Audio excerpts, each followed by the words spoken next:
contrôle de la condition physique militaire, CCPM.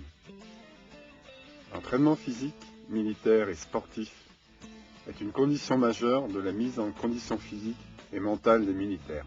Il contribue de façon déterminante à l'amélioration et au maintien de la capacité opérationnelle des unités.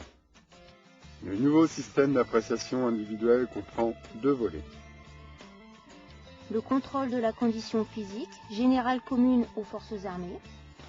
Elle est obligatoire et trouve son fondement dans le socle commun des disciplines. Course à pied, natation, musculation. Le contrôle de la condition physique spécifique, facultative et laissé à l'initiative de chaque armée et de la gendarmerie. Là où les épreuves retenues seront destinées à évaluer une aptitude générique d'armée et ou des capacités particulières liées à certains métiers, commando, troupes alpines, pilotes, plongeurs. L'aptitude médicale du militaire à effectuer le CCPM est évaluée 1 fois par an par le médecin d'unité lors de la visite systématique annuelle. Le certificat d'aptitude médicale doit être présenté par le militaire le premier jour des tests. 3 aptitudes physiques ont été identifiées pour le contrôle de la condition physique générale. L'endurance cardio-respiratoire, l'aisance aquatique, la capacité musculaire générale. Chaque aptitude est contrôlée par un test. L'épreuve d'endurance cardio-respiratoire. 3 tests sont possibles. Le Cooper, le Valmeval, le Luc Léger. Le Cooper. Il s'agit de réaliser un test de marche courte de 12 minutes, parcourir à l'allure de son choix et sans marquer d'arrêt la plus grande distance possible. Le Valmeval. Cette épreuve se déroule sur une piste jalonnée tous les 20 mètres. La vitesse augmente régulièrement. Le sujet doit réaliser le plus grand nombre de paliers possible. Ce test pourra être effectué, le cas échéant, sur un tapis de course. Le Luc Léger. Le sujet doit réaliser des allers et retours sur une distance de 20 mètres à une vitesse qui augmente toutes les minutes. Il doit réaliser le plus grand nombre de paliers possible. Concernant l'épreuve d'aisance aquatique. Après un départ plongé ou sauté, parcourir 100 mètres dans un style de nage libre, puis sans interruption, effectuer une apnée en immersion complète sur une distance de 10 mètres le plus rapidement possible. Le passage de la ligne des 10 mètres d'apnée marque l'arrêt du chronomètre. Dans les virages, le nageur peut toucher le mur avec n'importe quelle partie du corps. Il ne lui est cependant pas permis de prendre pied au fond du bassin.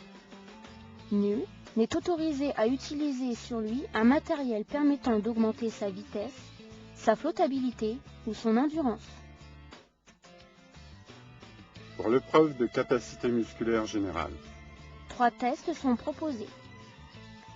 Un grimpé à la corde de 2 fois 5 mètres et une série d'abdominaux. Ou une série de flexions-extensions des membres supérieurs et une série d'abdominaux. Ou une série de tractions à la barre fixe et une série d'abdominaux. Le grimpé de corde, effectué en style libre, avec ou sans utilisation des jambes. Un grimpé à la corde lisse de 2 fois 5 mètres mesuré du sol. Départ debout sur un pied, main sur la corde à 1,50 m du sol. Les modalités d'exécution pour les flexions-extensions des membres supérieurs en appui tendu sont: pour les hommes, appui facial, corps tendu, fléchir les bras de telle sorte que la poitrine touche chaque fois une cale de 10 cm de haut, revenir à la position en appui, membres complètement tendus, cela sans interruption. Le juge ne compte que les mouvements exécutés correctement, corps rectiligne. Pour les femmes, appui facial, corps tendu, fléchir les bras de telle sorte que la poitrine touche une cale de 20 cm de haut. Les abdominaux. Le sujet est allongé sur le dos, les coudes fléchis, les mains sur la face avant des épaules, genoux et hanches fléchis à 90 degrés. Les pieds tenus par un espalier ou sur une chaise par un partenaire. Au signal de début de l'exercice, flexion du buste sur les jambes jusqu'à ce que les coudes touchent les cuisses, puis retour à la position de départ. Les épaules et la tête ne doivent, en aucun cas, toucher le sol. Exécutez le maximum de répétitions en 2 minutes. Pour les tractions à la barre fixe, prise de la barre en pronation.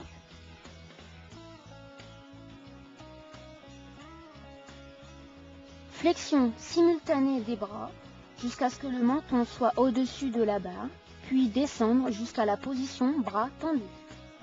Exécutez le maximum de traction sans limite de temps.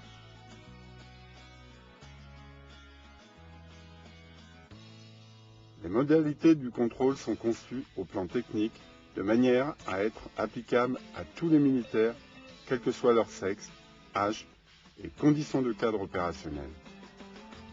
3 catégories de personnel hommes et femmes ont été retenues. Senior jusqu'à 39 ans, vétéran 1 ou master 1 de 40 à 49 ans, vétéran 2 ou master 2 à partir de 50 ans. Chaque catégorie a un barème spécifique. Les 3 aptitudes physiques sont notées sur 20 points, soit un total de 60 points maximum. Le contrôle sera effectué annuellement et les résultats sont pris en compte dans les notations annuelles du personnel militaire. Le contrôle de la condition physique du militaire, CCPM, est un système simple et modulaire permettant d'apprécier, en interarmée, le niveau de condition physique générale du soldat et son évolution, tout en permettant aux forces armées et ou aux unités spécialisées d'affirmer leurs spécificités en matière de conditions physiques.